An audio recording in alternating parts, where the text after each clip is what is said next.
7h47 et la Constitution, que dit-elle dans tout ça? Nous sommes avec Anne-Charlène Bézina, qui est politologue, constitutionnaliste. Bonjour. Bonjour. Alors, juste, je voudrais savoir d'un point précisément. Il y a eu un recours là qui a été déposé devant le Conseil constitutionnel en estimant que les déclarations de candidature doivent être déposées à la préfecture au plus tard à 18h le 4e vendredi précédent le jour du scrutin. Autrement dit, qu'on ne serait pas dans les temps.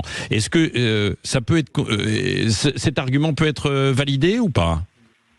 Alors, c'est vrai qu'on a normalement le code électoral qui nous dit que 4 vendredis doivent s'espacer pour une campagne, pour sereinement déposer des candidatures, et la Constitution, avec l'article 12, le décret de dissolution, qui peut prévoir un temps beaucoup plus restreint.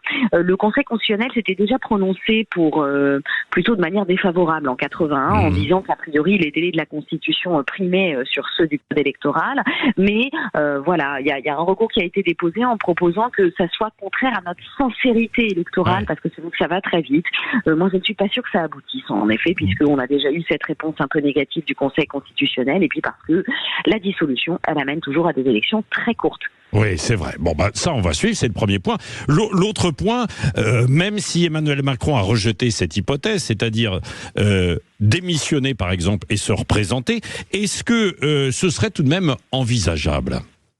Alors non, même si c'est susceptible d'interprétation. On a notre article 6 de la Constitution qui nous dit qu'un président de la République ne peut pas briguer plus de 2 mandats. Ouais. Alors 2 mandats, c'est vrai, techniquement 5 ans. Mais on peut se poser la question, en tout cas certains de mes collègues se sont posé la question de savoir si quand on n'est pas allé au bout d'un mandat de 5 ans, est-ce qu'on a droit à en quelque sorte un 3e mandat de rallonge, on va dire. Moi je ne crois pas, parce que le terme de mandat, ça signifie une élection. Donc une élection, une prise de mandat, et là en l'occurrence le président de la République en a une. Alors il y a un petit élément qui est venu brouiller les pistes, c'est que le Conseil d'État a rendu un avis pour le président de la Polynésie, où il a accepté qu'un président polynésien brigue un 3e mandat parce qu'il n'avait pas pu aller au bout de ses 5 ans. Mais encore une fois, pour la Polynésie, c'est écrit dans la loi organique, il faut 5 ans pour un mandat. Alors que nous, dans notre Constitution, il n'y a pas marqué 5 ans pour un mandat. Donc je ne crois évidemment pas que le président pourra briguer un mandat, on va dire, de secours. S'il démissionnait au cours de ce mandat, quoi. S'il n'avait pas été au bout de ces 5 ans, je ne crois pas en effet qu'il aurait droit à un mandat de récupération des 2 ans qu'il n'a pas fait. Sauf à changer la Constitution.